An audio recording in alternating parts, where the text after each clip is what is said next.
La première fois que j'ai franchi la porte de la maison de ma belle-mère après le mariage, j'ai senti le poids de ses hauts plafonds, des rideaux épais et du parfum coûteux qui imprégnaient l'air. Tout là-bas criait, sans parole, « Vous êtes un visiteur, vous ne faites pas partie de ce lieu. » J'ai à peine eu le temps d'ôter mon manteau qu'elle est apparue, comme matérialisée par l'air froid de la pièce.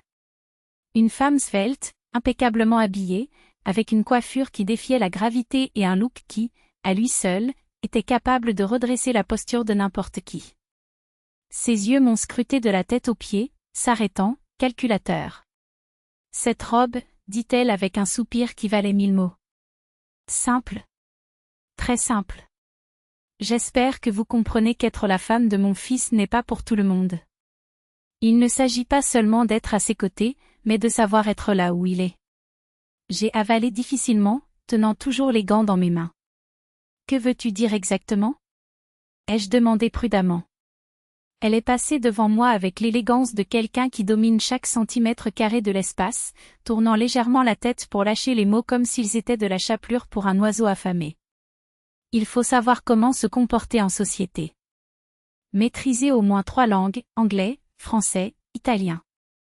Un geste précis désigna le piano à queue noire, imposant dans le coin de la pièce. Et jouer. Non pas comme un étudiant médiocre, mais comme quelqu'un qui comprend l'art. Ma gorge s'est asséchée.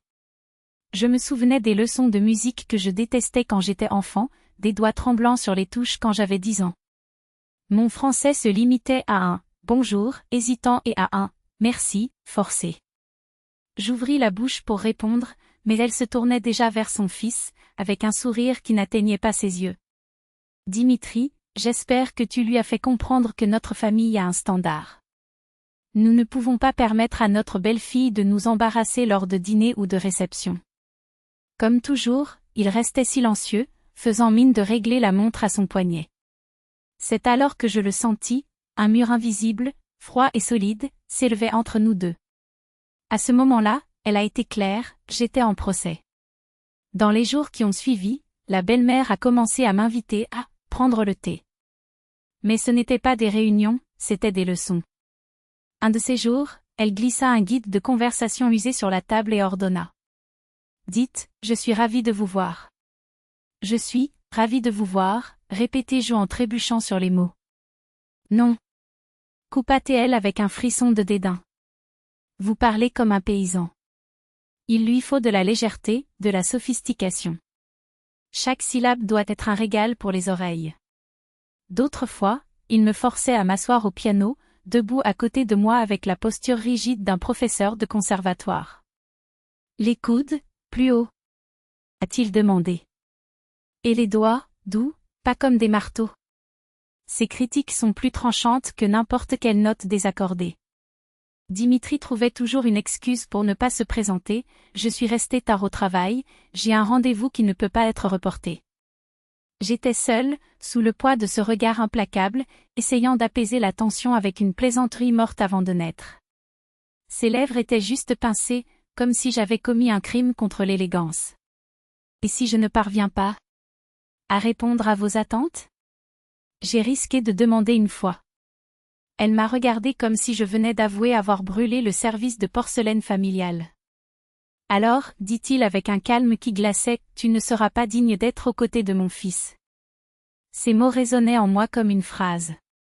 Mais s'il s'agissait d'un test, j'ai décidé de le transmettre selon mes propres règles. J'ai commencé à étudier en secret, cours en ligne avec des professeurs particuliers, exercices de prononciation jusqu'au petit matin. Et au lieu des morceaux classiques qu'elle imposait, j'ai appris les mélodies qui me faisaient sourire quand j'étais enfant, celles qui me transportaient dans un endroit où la musique était une liberté et non une obligation. Un mois plus tard, la belle-mère nous a invités à un dîner intime, entre amis.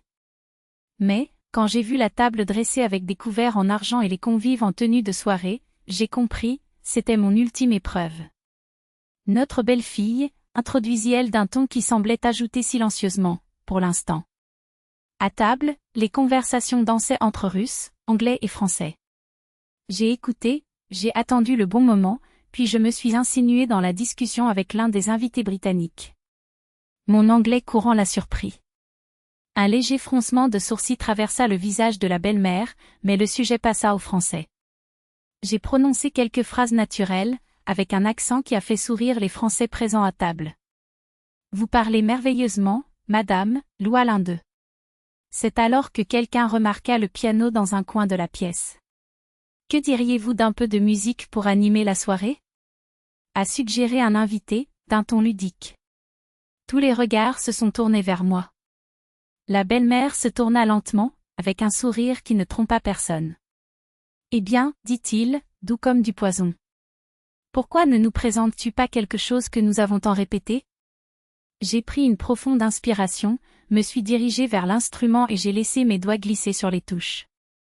Mais au lieu du morceau classique auquel elle s'attendait, j'ai commencé à jouer la bande originale d'un film que j'adorais quand j'étais enfant. Une mélodie vibrante, pleine de vie, avec des émotions qui débordent à chaque note. Les invités ont applaudi, certains se sont même approchés pour nous dire bonjour. Dimitri me regardait avec une fierté que je n'avais pas vue depuis longtemps. À ce moment-là, j'ai senti que chaque critique, chaque nuit d'études cachée, chaque goutte de sueur en valait la peine. La belle-mère resta silencieuse, un sourcil légèrement arqué, les lèvres entr'ouvertes comme si elle allait dire quelque chose mais elle ne le fit pas. Ses yeux, cependant, en disaient plus que n'importe quel mot. Elle ne s'attendait pas à ce que je sorte victorieux de son propre jeu. Et pour la première fois, le mur invisible qui nous séparait commença à se fissurer.